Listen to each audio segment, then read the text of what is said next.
Bonjour et bienvenue dans votre magazine Impatriation. Au sommaire pour le mois de novembre, le conseil mensuel de la SBE, Société de banque et d'expansion, une web TV à destination des Asiatiques disponible en chinois, japonais, coréen, indien et vietnamien, un appel à témoins pour une enquête spéciale impatriation, un essai intitulé « L'immigration, faut-il avoir peur de l'avenir ?» qui vient de paraître, vers une révision de la directive sur le détachement des travailleurs, la France qui n'attire pas les jeunes cerveaux étrangers, et enfin, un nouveau projet de loi concernant la déchéance de la nationalité française. Pour commencer, et comme chaque mois, en compagnie de la SBE, Société de banque et d'expansion, un conseil est dispensé aux expatriés étrangers résidant en France. Ce mois-ci, état des lieux des mesures de sécurité à respecter lorsque l'on est possesseur d'une carte bancaire. Bonjour. La protection des opérations bancaires nécessite un degré de sécurité élevé, que ce soit en agence, par téléphone ou par Internet. Pour vous informer sur les dispositifs en vigueur, les banques publient sur leur site Internet une rubrique consacrée à la sécurité. Consultez-la régulièrement et appliquez-en les consignes. En effet, en tant que client de la banque, vous avez un rôle essentiel dans l'utilisation sécurisée de vos moyens de paiement et des services de la banque à distance. Assurez-vous que votre banque a toujours vos coordonnées à jour, téléphone, mail. En cas d'opération douteuse, elle peut avoir besoin de vous joindre rapidement. Nous vous proposons de vous livrer les bons réflexes à adopter en matière de sécurité lors de l'utilisation de votre carte bancaire. À réception de votre carte, apprenez par cœur le code confidentiel et détruisez le courrier qu'il mentionnait. Notez le numéro de votre carte et sa date d'expiration en cas de mise en opposition et conservez ces informations ainsi que votre carte en lieu sûr après chaque utilisation.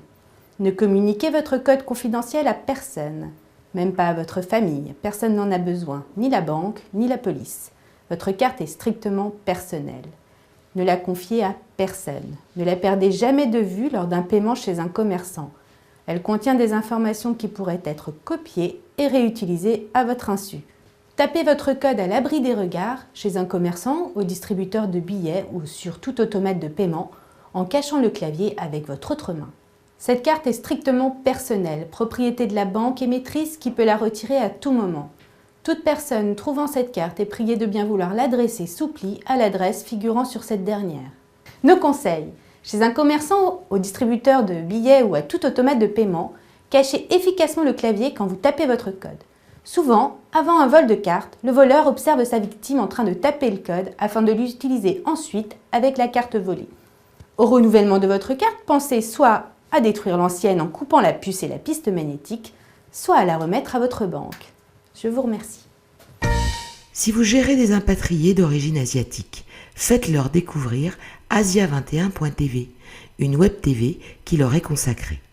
Disponible désormais en chinois, japonais, coréen, indien et vietnamien, elle leur permettra de bien gérer les aspects pratiques pour vivre ou investir en France, ou encore de partir à la rencontre de la culture française. Donnez-leur donc rendez-vous sur www.asia21.tv. Encore quelques jours pour participer à l'enquête Expatriates in France, Tell us about your life. Parrainée par la SBE, Société de banque et d'expansion, elle est accessible sur mondissimo.com. Présentation des résultats prévus le 2 février 2016 au sein du musée de l'immigration. L'immigration, faut-il avoir peur de l'avenir ?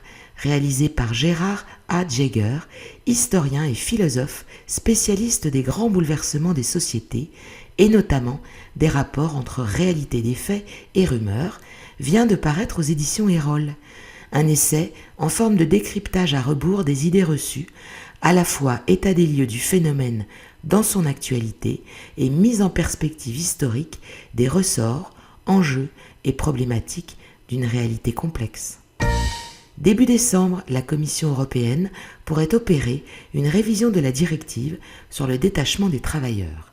Un sujet sensible tant il provoque des divisions entre les États à l'heure où 1,3 million de travailleurs seraient détachés dans l'Union européenne. L'éventuelle révision de cette directive, créée en 1996, viserait à corriger les dérives du marché unique qui sont instrumentalisées dans les discours populistes et à introduire le principe travail égal, salaire égal dans un même lieu. Un principe que refusent 9 pays, comme la Bulgarie, la République tchèque, l'Estonie, la Hongrie, la Lettonie, la Lituanie, la Pologne, la Roumanie et la Slovaquie, alors que 7 autres, l'Allemagne, l'Autriche, la Belgique, le Luxembourg, les Pays-Bas, la Suède et la France en tête, la réclament à grands cris, et ce, afin de clarifier et durcir les mesures contre la fraude au détachement. Les résultats d'une étude intitulée « Opportunités et challenges pour les employeurs européens du secteur des technologies » réalisée par Indeed à partir de données de son job board révèlent que la France n'attire pas les jeunes cerveaux étrangers. En effet, selon le journal du Net, la part des clics réalisés par des étrangers sur les annonces en matière d'emploi liées aux mathématiques ou à l'informatique qu'Indeed publie n'est que de 5,6% en France, au regard de celles du Royaume-Uni ou de l'Irlande, qui elles sont respectivement de 8,5 et 16,1%, l'Hexagone ne semble effectivement pas attirer les futurs Einstein ou autres génies européens dans son genre.